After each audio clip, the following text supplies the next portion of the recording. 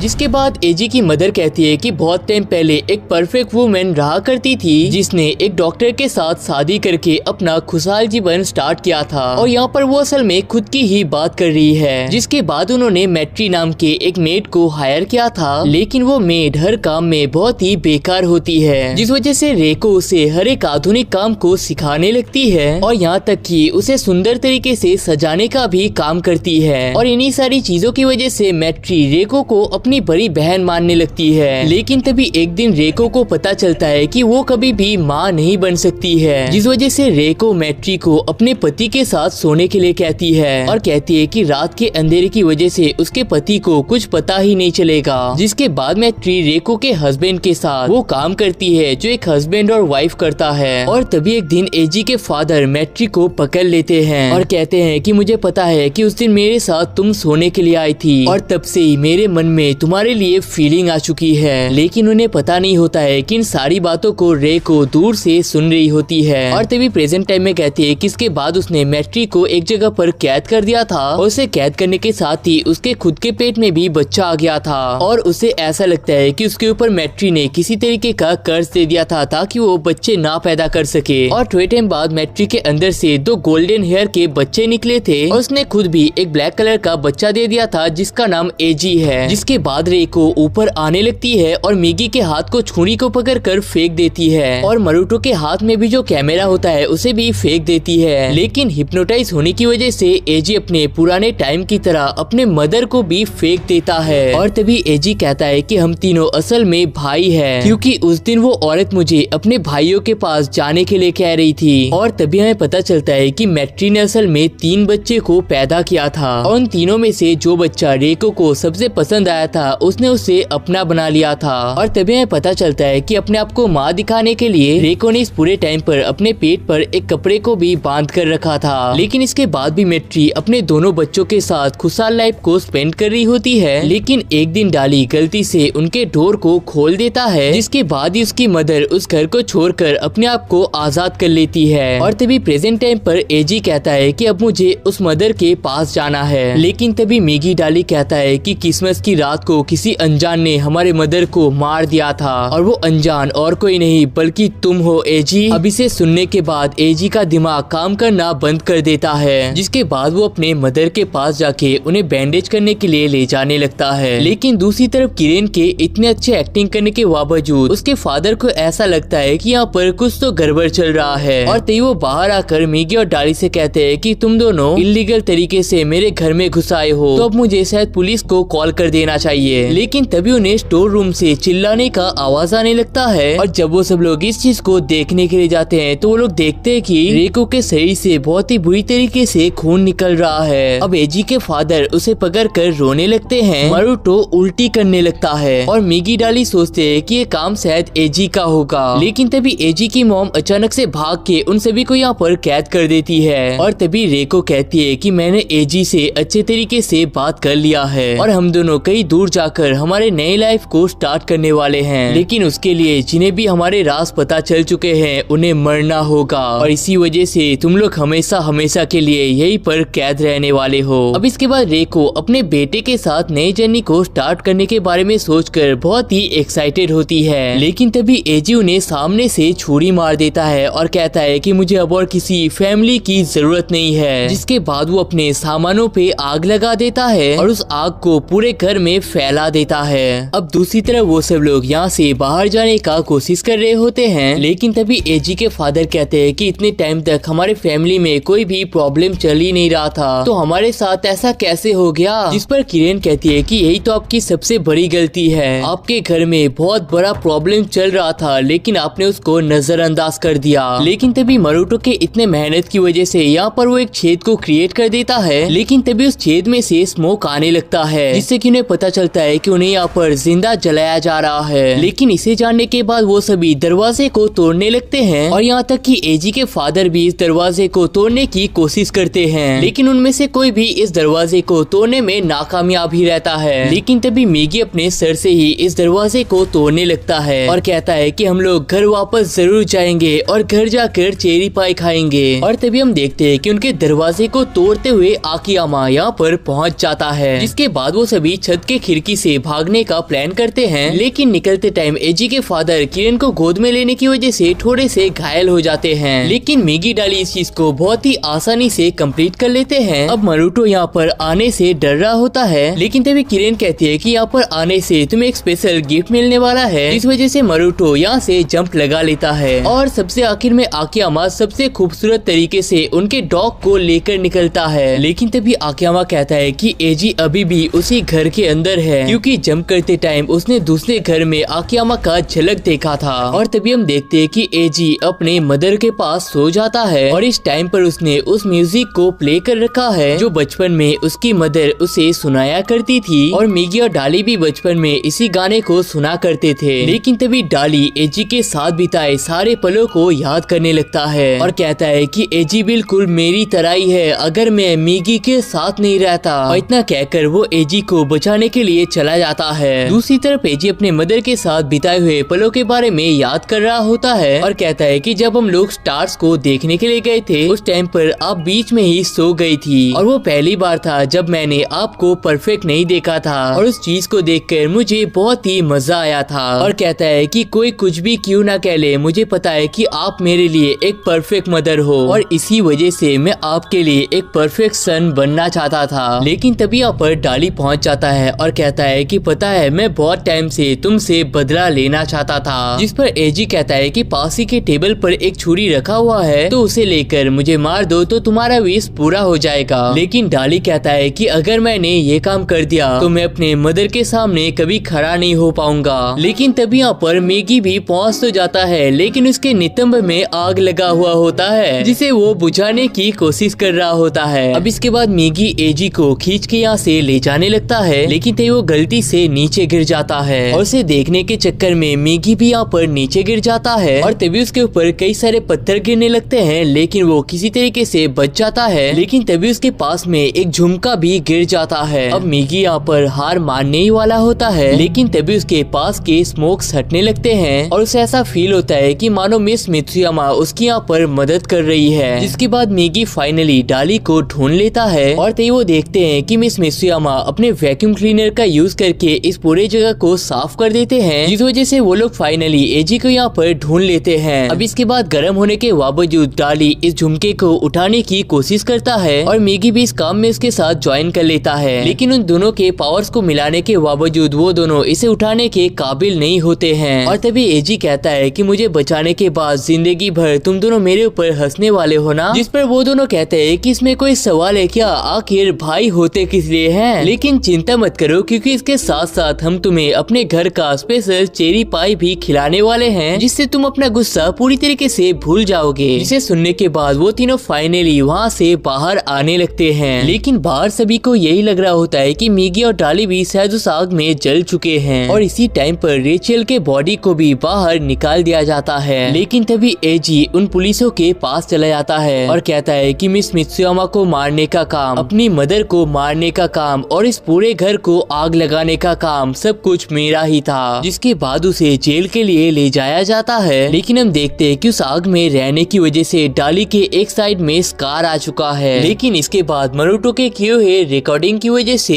Police का शक एजी के ऊपर से बहुत ही कम हो गया है। लेकिन अपने मदर को मारने की वजह से उसे बहुत टाइम के लिए जेल की सजा तो सुनाई जाती है। दूसरी तरफ मरुतो बहुत ही परेशान होता है क्योंकि किरेन इस शहर से जा चुकी है और इसी के साथ इची जो फैमिली एक्चुअल में बुरी तरीके से तबाह हो चुकी है। लेकिन मिगी यहाँ पर बहुत ही परेशान होता है क्योंकि डाली अपने स्कार्स की वजह से बाहर नहीं आना चाहता है। जिस पर मिगी कहता है कि अगर हम बता दे कि हम दो लोग हैं फिर भी वो लोग हमें बहुत ही प्यार करेंगे। जिस पर मिगी कहता है कि मैं उन्हें और परेशान नहीं करना चाहता और कहता है कि याद रखना तुम्हारी खुशी में ही मेरी खुशी है। अब डाली की मदद से मिगी स्पोर्ट्स में बहुत अच्छा करता है और उसकी मदद से वो क्लास में भी बहुत अच्छा परफॉर्म करता है और इन्हीं सारी चीजों की वजह से वो बहुत ही फेमस होता जा रहा होता है। लेकिन तभी आकियामा उससे पूछता है कि हमेशा मुझे सिर्फ तुम्हें क्यों दिखते हो और डाली इस टाइम पर कहाँ पर है। जिसके बाद मिगी उसे सारी सच्चाई बता देता है और कहता है कि वो दोनों असल में बचपन से ही हमेशा एक बनने का ही दिखावा करते थे। लेकिन अब उसे और ये चीज पसंद नहीं है और उसे ऐसा लगता है कि मिगी और डाली को दो अलग अलग कैरेक्टर्स बन जाने चाहिए। लेकिन उसे बस पता नहीं है कि डाली के मन में क्या चल रहा है। अब इसके बाद टाइम आ जाता है क्रिसमस का जहाँ पर मिगी अपने फैमिली के साथ सेलिब्रेट कर रहा होता है और तभी उसकी मदर कहती है कि सैंटा उसे आज गिफ्ट भी देने वाले हैं। इसके बाद मिगी कई सारे गिफ्ट्स को मांगने लगता है लेकिन मदर कहते हैं कि सैंटा सिर्फ एक ही गिफ्ट दे पाते हैं और तभी फादर कहते हैं कि पता है अगर तुम्हारी शादी हो जाती है तो तुम खुद ही एक सैंटा बन जाओगे। इस पर डाली कहता है कि अगर मैंने शादी कर लिया तो मेरा सफेद दाढ़ी मुछ आ जाएगा क्या।